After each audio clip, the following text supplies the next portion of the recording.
All right, welcome back to another series on DriveCentric, utilizing the pipeline now to save a deal.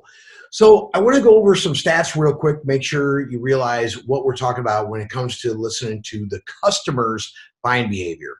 If you remember, or you go in any of these sessions, 80% of customers buy a car within 14 days, another 10% in 30 days.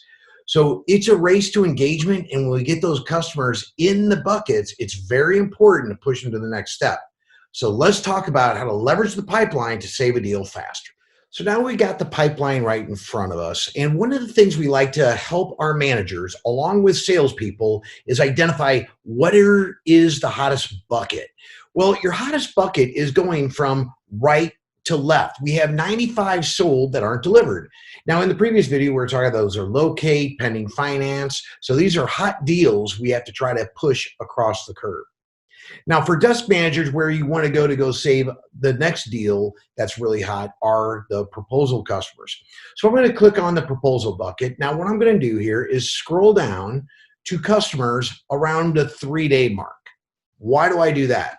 Well, what we want to think about is the data. 70% of customers buy a car within 3 days. As that time frame goes on and on and on, we are less likely to get the deal. So let's listen to the data and react appropriately.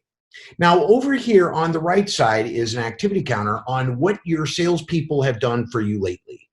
So since the customer has gotten numbers from your store, may have left the store, maybe they got it digitally, but how many times have our salespeople called, text, emailed, or sent a video? So when we talk about how many activities, most dealerships will say, call the customer 1 time a day. So 3 touches. I would tell you, I would recommend between 9 to 12 because we have phone, text, email, and video.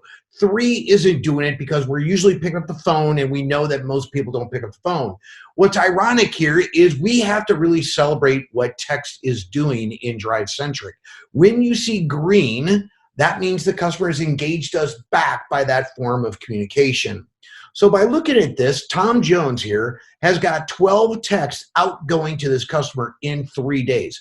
The fact that that's green is identifying to me that I have a highly engaged customer right at that 3-day mark. You know what I call that? A potential buyer. So let's go in there as a manager, say, hey, Tom, you have this hot customer here. You're going back and forth 12 times with this customer. How can we get this customer into a car? On the flip side, if we go down here and take a look, we have nobody here. Nobody has called, text, emailed this customer in 3 days. Nobody's even assigned to it. What do we need to do if we desk that deal to get that customer going? On the other side, you see red right here. We made 1 text, 3 emails, and 1 video. Now it's all red. Now that's in 3 days. So that's 5 touches in 3 days. Not too bad. But the customer is ghosting us. They're not even replying. As a manager, why would you want to maybe jump in there to approach this customer when they're not even talking back to your store and you spent your time desking a deal?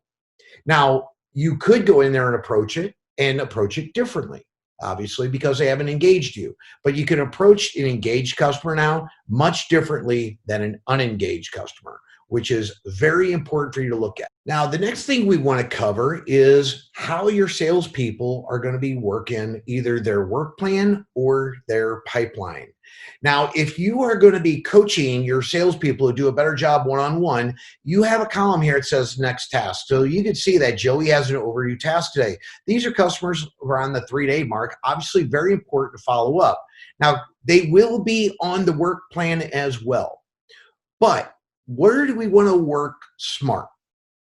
The pipeline. These are your hottest customers. Do I want to go find those on my work plan, or can I go ahead and work from my proposal bucket backwards? So if I wanted to go in here and look at a salesperson, again, as a manager, do one-on-one coaching, I could look at an associate. Let's just pull up Vanessa here. Now, Vanessa, you can see, has no follow-up with a highly engaged customer that just happened an hour ago. So I'd want to coach her and say, hey, Vanessa, you got a highly engaged customer. Let's make sure we're following up with her.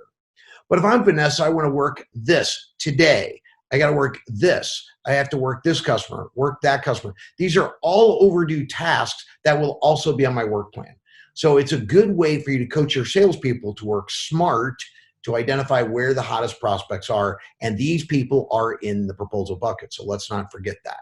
Now, keep in mind, by looking at this activity counter and looking at the next task, in other CRMs, you have to open up every customer's record to see what your salespeople are or are not doing. And you don't have that kind of time. So these are two tricks in DriveCentric in your hottest bucket to identify what your salespeople are doing for you lately.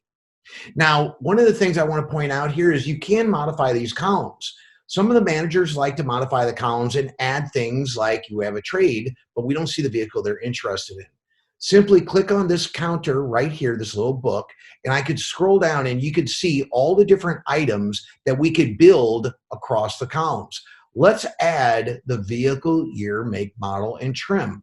I click on that, and now I can move this up to the top, hit save, and now the vehicle, I can see that they're interested in is in this column. That will save for each user on DriveCentric. So that means you could build each bucket up customized to your liking. Now, one last thing I like to go out there and show a manager is a lot of deals are usually kept open and salespeople want to say, that's my customer.